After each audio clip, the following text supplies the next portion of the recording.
इस हफ्ते बहुत कुछ हुआ। हनी सिंह, बादशाह और माफिया मुंडेर की लड़ाइयां और लफड़े सामने आए। स्मृति ईरानी ने राहुल गांधी की तारीफ कर दी। सुधीर चौधरी ने एक्सपोजे कर दिया सरकार का ही। एक नेताजी टिकट ना मिलने पर भरी सभा में रोने लगे और बहुत कुछ। तो चलो शुरू करते हैं। योयो हनी सिंह का एक इंटरव्यू आया जहां उन्होंने बताया कि उनके और बादशाह के बीच क्या हुआ था। हनी सिंह ने कहा कि बादशाह कभी माफिया मुंडेर का हिस्सा ही नहीं था, वो सिर्फ एक क्लाइंट था, उसने पैसे दिए थे मुझे। क्या बादशाह थे माफिया मुंडेर में? नो, उनके पिताजी ने मुझे पैसे दिए थे कि मैं उनकी इंग्लिश, बादशाह जी की इंग्लिश एल्बम का म्यूजिक करूं। He was just a client for me. और जिन्हें नहीं पता कि माफिया मुंडेर क्या है, तो माफिया मुंडेर एक ग्रुप था, एक प्लेटफॉर्म था जिसके शुरुआती मेंबर्स में थे योयो हनी सिंह, रफ्तार, बादशाह, लिल गोलू, इक्का। और जो गाने ब्लूटूथ एरा में वायरल हुए और आपके कानों तक पहुंचे वो इसी ग्रुप ने बनाए थे। लेकिन बहरहाल मुद्दे पर आए तो जब हनी सिंह से पूछा गया कि बादशाह तो कहते हैं कि ब्राउन रंग, अंग्रेजी बीट गाने उन्होंने लिखे हैं, क्या ये सच है?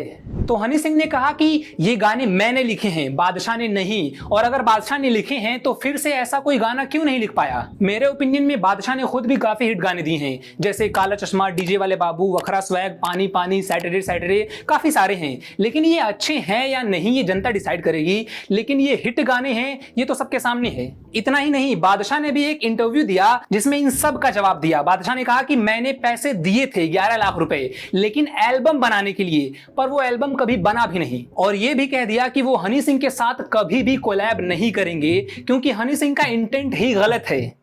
आई थिंक जिनकी आप बात कर रहे हो उनका इंटेंट गलत जगह पर है। आप नाम नहीं लेते उनका? हनी की बात कर रहे हो?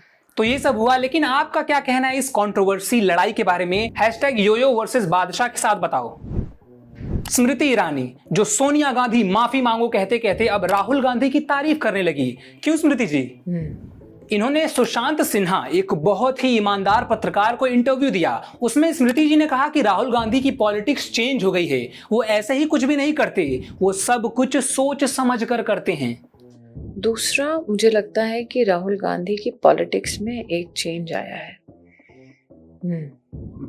He thinks he has tasted success। उनके इतने साल की राजनीति में पहली बार वो एज एन इंस्ट्रूमेंट बोल रहे हैं। कुल मिलाकर स्मृति जी ने कहा कि पप्पू अब पास हो गया है और अब इनको हल्के में नहीं ले सकते।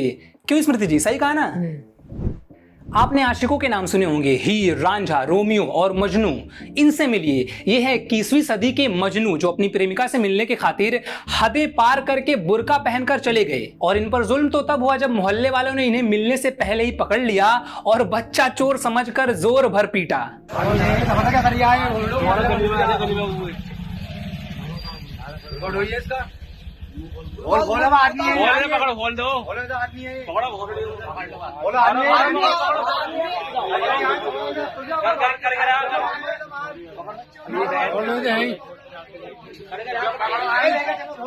बच्चों को पकड़ना फोन करो पुलिस की जल्दी।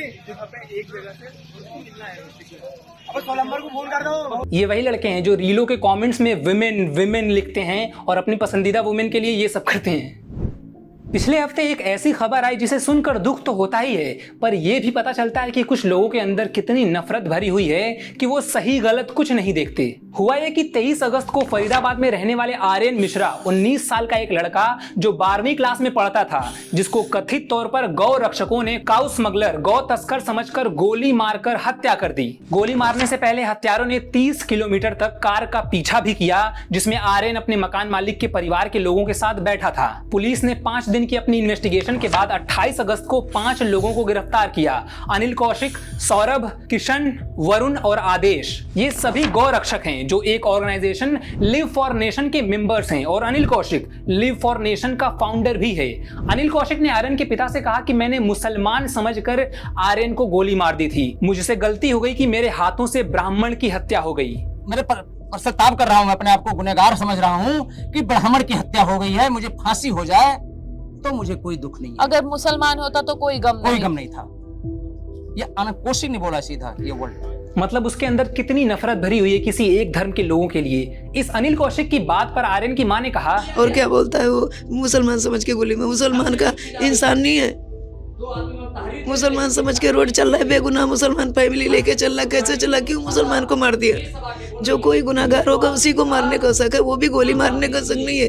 पुलिस को बताओ। क्यों मारेंगे मुसलमान को? मुसलमान हमारे भाई नहीं है क्या? आर्यन मिश्रा के माता पिता ने अपने मकान मालिक की बीवी मिसेस गुलाटी, उनके दोनों बेटे हर्षित गुलाटी, शैंकी गुलाटी और मिसेस गुलाटी की दोस्त कीर्ति शर्मा पर भी आरोप लगाया कि उन्होंने पुलिस को और मीडिया को गलत बयान दिए हैं और पुलिस से, प्रशासन से पूरे मामले की गहराई से जांच करने की मांग की है। सुधीर चौधरी साहब ने एक एक्सपोजे किया और हैरानी की बात पता है क्या है? इन्होंने सरकार से सवाल पूछ लिया और जनता की बात की, जनता के मुद्दों की बात की। इतनी वसूली के बाद भी ये टोल टैक्स अभी बंद नहीं हुआ है। तस्वीरें भी देख लीजिए, जहां डिवाइडर टूटे पड़े हैं, सड़क के किनारे गंदगी पड़ी हुई है और कुछ जगहों पर सड़कों पर गड्ढे भी हैं। यानी इतना पैसा देने के बाद 8,300 करोड़ रुपए हमने दे दिए, उसके बाद भी सड़कों की क्या क्वालिटी हमें मिल रही है वो आप देख लीजिए। मोदी जी तो परेशानी हो जाएंगे कि एक तरफ ऑपोजिशन ने नाक में दम करके रखा है और अब बेरोजगारी के फायदे बताने वाले भी सवाल पूछने लगे हैं। लेकिन मजाक के अलावा सुधीर जी ने बताया कि राजस्थान के मनोहरपुर का एक टोल प्लाजा है जो दिल्ली से जयपुर तक जाता है, जिस पर 2009 से लेकर अभी तक लगातार टोल वसूला जा रहा है। तो होता यह है कि टोल टैक्स इसलिए लिया जाता है ताकि सड़क को बनाने में जो खर्चा हुआ है उसे रिकवर किया जा सके और जिस कंपनी ने सड़क बनाई है उसका प्रॉफिट कलेक्ट किया जा सके, और ये सब कलेक्ट हो जाने के बाद टोल प्लाजा बंद हो जाए। लेकिन आज तक के आरटीआई के रिप्लाई में पता चला कि NH8 हाईवे की सड़क बनाने की पूरी लागत थी 1,896 करोड़ 25 लाख रुपए और टोल कितना वसूला गया? तो 15 सालों में NH8 के 3 टोल प्लाजा से 8,249 करोड़ और 24 लाख रुपए टोल वसूला गया, जो कि उसकी लागत और प्रॉफिट को भी मिलाकर देखा जाए तो उससे बहुत ज्यादा है। और दूसरी तरफ सड़क भी कोई बहुत अच्छे से मेंटेन करके नहीं रखी गई है, हर तरफ गड्ढे और पानी भरा हुआ मिल जाएगा। आप बताओ, क्या आप भी किसी ऐसे टोल प्लाजा को जानते हैं जहां लागत और प्रॉफिट कलेक्ट करने के बाद भी टोल टैक्स लिया जा रहा है? छत्तीसगढ़ से क्लास 12th की एक बच्ची का एक वीडियो सामने आया जिसमें वो रोते हुए बताती है कि DEO डिस्ट्रिक्ट एजुकेशन ऑफिसर ने उसे और उसके साथियों को धमकाया है, ये कहकर कि जिंदगी भर जेल में सड़ोगे। DO साहब के पास भेजा कि हम लोग 2 दिन में व्यवस्था करते हैं टीचर्स की, लेकिन DO सर ने हमसे बदतमीजी से बात की, बोलते हैं ऐसी बहस मत करो, चलो जाओ यहाँ से। क्या ये सब लिखो एप्लीकेशन में? कौन सिखाया तुम लोगों को लिखने के लिए? जिंदगी भर जेल का वो करोगे ना, समझ आ जाएगा। ऐसे वैसे करके बोले हम लोगों को। 2 साल हो गए, एक भी टीचर्स नहीं है, तो हम लोग टीचर्स की मांग करने के लिए गए थे। हुआ यह कि छत्तीसगढ़ के जिले राजनांदगांव के एक सरकारी स्कूल के बच्चे कलेक्टर ऑफिस जाते हैं टीचर्स की मांग करने, क्योंकि वो 12वीं क्लास में आ गए हैं और बोर्ड परीक्षा की तैयारी के लिए कोई भी टीचर नहीं है स्कूल के अंदर जो उन्हें पढ़ा सके। लेकिन DEO साहब बच्चों को टीचर्स प्रोवाइड करने के बजाय उन्हें धमका देते हैं। हम ऐसे देश में रहते हैं जहां हमारी बेसिक नीड्स ही पूरी नहीं की जाती और जब उनकी मांग करो तो वही लोग आपको धमकाते हैं जिनकी जिम्मेदारी है आपकी समस्याओं का समाधान करना। लेकिन बहरहाल बच्चियों की हिम्मत की वजह से और वीडियो वायरल हो जाने के बाद अब उनके टीचर्स का इंतजाम कर दिया गया है। हरियाणा में चुनाव होने वाले हैं और इसी चुनाव के लिए बीजेपी ने अपनी पहली कैंडिडेट लिस्ट जारी की, जिसमें फरीदाबाद के एक नेता दीपक डागर पृथला सीट से टिकट की उम्मीद में थे, लेकिन बीजेपी ने उनको टिकट नहीं दिया, जिसके बाद नेताजी भरी सभा में खूब रोए।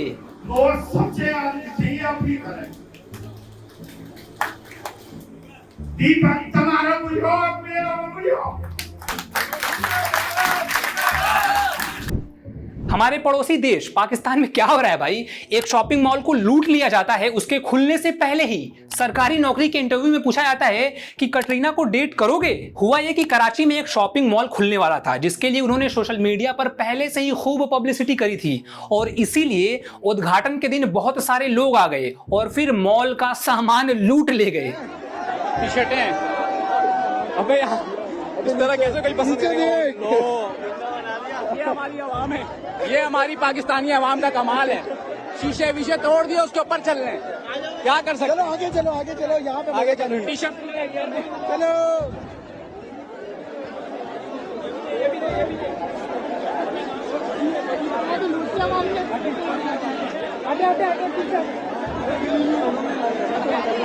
अब जिस देश की मिलिट्री सरकार को सरकार जनता को लूट लेती है, तो यहां तो जनता ने सिर्फ एक मॉल लूटा है। एक और वीडियो वायरल हुआ जहां पाकिस्तानी यूपीएससी का मॉक इंटरव्यू हो रहा है, जिसे पाकिस्तान में सेंट्रल सुपीरियर सर्विसेज CSS कहते हैं। इस इंटरव्यू में इंटरव्यूअर ने क्या ही सवाल पूछे हैं भाई। पूछता है कि आपको कौन सी एक्ट्रेस पसंद है और बिलो द नेक उनका कौन सा बॉडी पार्ट पसंद है। Who is your favorite heroine? Sir Dur-e-Fishan. Pakistani actress है जो. Yes, sir. She is Pakistani actor. And what is the most attractive part of her body? Sir, her eyes. Right. I'm talking about below the neck. Sir, her hands. What do you think? I'm a goof here, huh? एक question तो India से related भी था. Question था कि मान लो India Pakistan पर nuclear attack करने का प्लान कर रहा है और कैटरीना कैफ के पास उसे रोकने की इंफॉर्मेशन है और तुम्हें कैटरीना कैफ से वो इंफॉर्मेशन निकलवाने के लिए उनके साथ रिलेशन बनाना होगा. ये सारे वर्ड्स सवाल पूछने वाले के हैं, मेरे नहीं. फेवरेट हीरोइन कौन है आपकी इन Bollywood? Katrina Kaif. Katrina Kaif. India is planning some sort of nuclear attack on Pakistan. Sir. And Katrina Kaif is having that information that how we can stop them. And she told you to have some sort of relation with her. Then she can provide you the information. What you will do?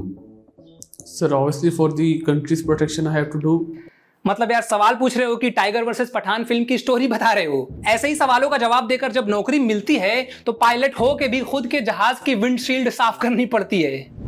तो ये था आज का episode. और अगर तुम जानना चाहते हो कि मोदी जी ने कितनी बार झूठ बोला है और कितनी उल्टी सीधी बातें की हैं तो ये वीडियो देखो. धन्यवाद.